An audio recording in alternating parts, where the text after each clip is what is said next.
FIFA বিশ্বকাপ 2026-এর final match উপলক্ষে জগন্নাথ বিশ্ববিদ্যালয় ক্যাম্পাসে খেলা দেখার জন্য বহিরাগতদের প্রবেশ সম্পূর্ণরূপে নিষিদ্ধ করেছে বিশ্ববিদ্যালয় প্রশাসন। একই সঙ্গে শিক্ষার্থীদের বিশ্ববিদ্যালয়ের আইডি কার্ড পরিধান করে ক্যাম্পাসে প্রবেশের অনুরোধ জানানো হয়েছে।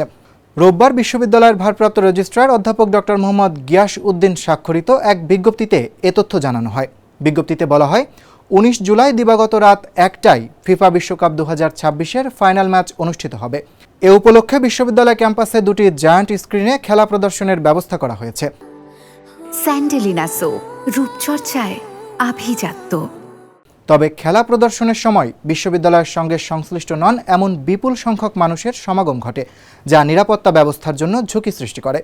এই পরিস্থিতিতে জগন্নাথ বিশ্ববিদ্যালয়ের শিক্ষার্থীদের নিরাপত্তা এবং ক্যাম্পাসের সার্বিক শৃঙ্খলা বজায় রাখার স্বার্থে খেলা চলাকালে বিশ্ববিদ্যালয়ের সঙ্গে সংশ্লিষ্টতা নেই এমন ব্যক্তিদের ক্যাম্পাসে প্রবেশ সম্পূর্ণরূপে নিষিদ্ধ করা হয়েছে।